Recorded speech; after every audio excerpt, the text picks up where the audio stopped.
LeBron in the first round has never gone down 0-1 in the playoffs in the first round. Yeah, he's great in the first round. And this may very well be... he had a triple-double. It wasn't LeBron's fault. Oh, he puts the team on his back every night he goes out there. There's no question about it. But it's just the team that's surrounding him is just... I don't think his supporting cast is strong enough, and I think they're going to send LeBron home packing in 6. Wow. In Pacers 6? in 6. Maybe 7. Wow. Didn't I say Cavs really in 7? I don't remember what you said. I'm pretty sure I said like Cavs in 5. I never did my like predictions with you. Maybe I should have been there for the couple dark horse predictions. But Yeah, exactly. honestly, I wasn't... After seeing game... I may be exaggerating a little bit, but, you know... I figured that LeBron was going to be able to pummel his way at least to the second round, no problem. It is not going to be easy for him After anymore. seeing that game last night, it really opened my eyes to how easily the Cavs can be taken down because LeBron is LeBron, but the rest of his team is like kind of defenseless. What about Sixers Heat? I love this Me series too. so much. Yeah. I think that I picked the Heat in the upset. That's all I'm going to say. You see Embiid on social media? He was getting a little upset. Oh, my goodness. You know what? I don't blame him. He wants to play. He's a competitor. He has a lot of heart. I'll give him that. He Yep. really wants to be there for his team. He has to play. He's going to be the difference maker. Do we realize this? Joel Embiid is a difference maker right now in this series. He is going to be the reason if the Sixers go home this round or if they move on to the second. I still think they're going to the second round. I picked Sixers in 6. I do know that, but that was vintage Dwayne Wade that we saw. Do we see Raptors and Sixers in the Eastern Conference Finals? Is that what we think it's going to be? I picked the Heat Okay. to beat the Sixers. I'm sticking with it. So, They're really a dark horse. yeah, I like the Heat. You know, going back to Embiid for a second, Dwayne Wade would have done nothing if Joel Embiid had been healthy. That's what I'm saying. That's why I think that, or honestly, played, I should say. honestly, he needs to play. It He just does. comes down to that. He needs to play. You're in basically, I'm not going to say desperation mode, but this is the playoffs. He wasn't cleared for Game 3. I just want to throw that out there, as far as I saw. That's going to be tough. He wants man. to play, though. Honestly, I would play him. I think if he wants to play, you're going to lose without him. Just play him. I honestly think it's babying him at this point. I tend to agree with him. I'd rather lose with him than lose without him, Exactly. obviously. Because then it becomes a whole Kawhi thing with, is he hurt and is he really not Oh, hurt? what a joke that Yeah, is. but the only difference is Kawhi just, honestly, I just don't think he wants to play. Embiid wants to play. He doesn't want to play for the Spurs. Yeah, that's it. That's what I meant to say. What about Bucks Celtics? The Bucks were a lot more competitive than I thought they would be in Game 1. Yeah, Went to I overtime. Chris Middleton, jeez. But honestly, moly. I really do think the Celtics are coming out with the series. But Oh, of they're, course. But they're limping. They are limping. That is true. If they make it out of this series, I feel like their run ends in the second round. Wow. That's surprising. You know what? I could see it. The Celtics aren't a great team.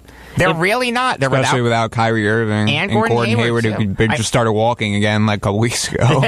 I mean, I like Tatum and Brown, don't get me wrong, but gee whiz, they look really, really beatable. They look lifeless right now. They should not have had to go to overtime to beat the Bucks. That's all I'm going to say.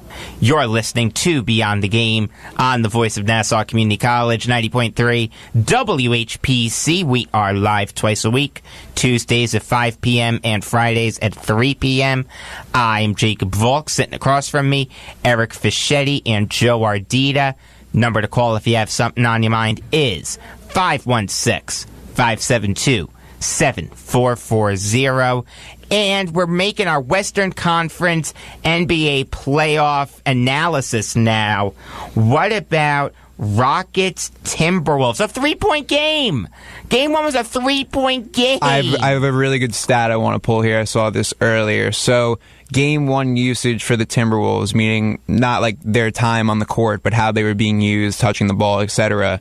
Wolves Game 1 usage, you got Rose at 30%, Dang 28, Teague 26, Wiggins 25, Crawford 22, but you have Butler and Towns at the bottom with 15.6 and 14.2. Meaning that I think Towns went like 3 for 9, so they're not getting enough touches. I don't know if they're being confident shooting the ball. I saw Jimmy Butler likes to go to the lane a lot and get fouled. He takes a lot of free throws, but he was opting to, ditch out. Clint Capella did well, though, in that game defensively. He did as well, but I just see that was a very winnable game for Minnesota, but both teams could have won and both teams could have lost it. Right. The Rockets won. They were the better team. I think that's what it comes down to.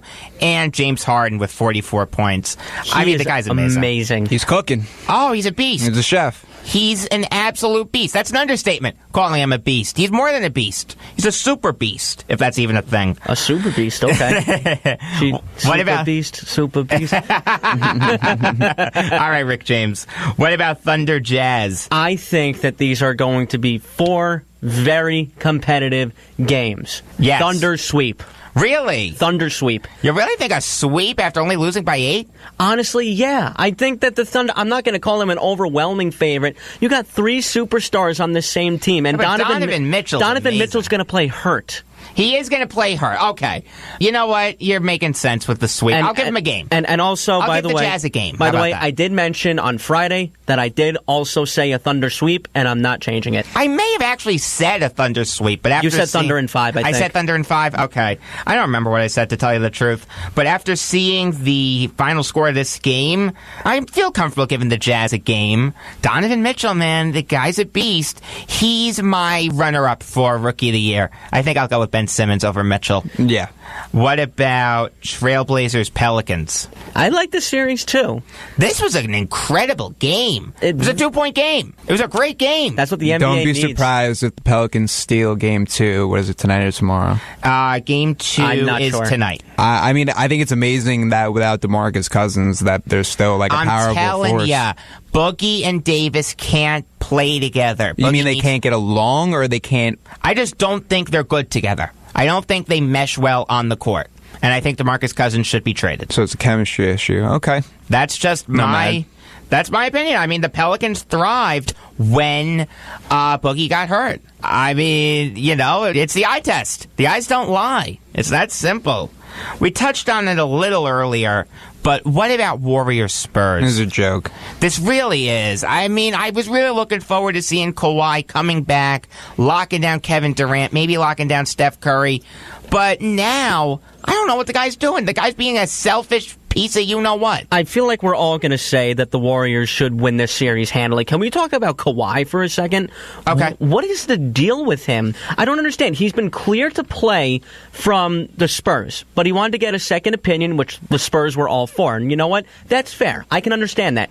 But the problem is like he's choosing not to play right now. He's putting himself before the team. And you know what? If I've never seen a superstar put himself and not want to help his team win. You're right. I've never seen that before. Even someone like LeBron, he always wanted to help his team win. Kevin Durant played incredibly well for the Thunder. I mean, that's a huge understatement. The guy was a beast when he was there with Russell Westbrook. They were incredible together. Even when Kawhi's James Harden was there. Kawhi's just selfish. That's all it is. If you were a team, like for actually, I wouldn't want him. Honestly, if the Spurs came to me and said, would you trade me Isaiah Whitehead for Kawhi Leonard, I'd have a hard time saying yes. What about a free agent? I don't think I'd want him. I can't trust him. Is he going to bail on me in the playoffs again? I can't trust the guy. But the only thing that I'm trying to say here is there's got to be something going on. There's something in his head. I think it's just in his head. I don't know if it's in his head. There might be something going on behind the scenes that we don't know about. Maybe him and Pop didn't get along. I don't know, but even then, Greg Popovich, I would love to play for Greg Popovich, Yeah, even if I was feel like riding the bench. every player in the league would unless they had some sort of animosity towards him. I think Pop is a great coach. Here's the and thing. what animosity can you have towards him? I don't know. He's a I don't know. guy. Maybe he's too straightforward.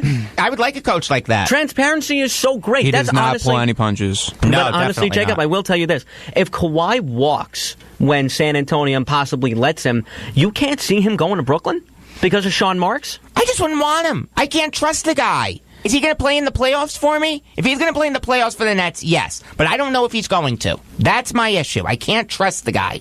So we got about a minute left. It's time for the bottom of the ninth. Guys, do me a favor. Make yours fast because I'm going to go kind of long. Eric, go ahead. Okay, that's fine. I was going to change mine. So you know what? I'll change mine really quick. So the Yankees are playing the Marlins tonight. And honestly, I'm not going to call it an easy win, but I'm changing it. It is going to be an easy win. And Giancarlo Stanton, I'm hoping he goes yards tonight and he silences the boos. I hope so, too. Joe? I'm going to speak on the same subject here. Me and Jacob went to the game last night, and it was a slaughter. It was really bad. And I'm glad you had a good time. I really did. I watched the Yankees. I enjoy watching the Yankees beat up on them, and I expect the same tonight. I couldn't a foul ball yesterday. It was hit by Aaron Judge. It hit in the row behind me. It rolled right behind me. 5 people were around me, and I reached over and I got it. I was so happy, and I actually put the ball in my bed last night and slept with it. That is a true story. You got to bring me to more Yankee games. Exactly. You're my good luck charm. Yeah. All right, we're out of time here on Beyond the Game. For Eric Fischetti and Joe Ardita, I am Jacob Volk saying that you don't buy beer, you rent it.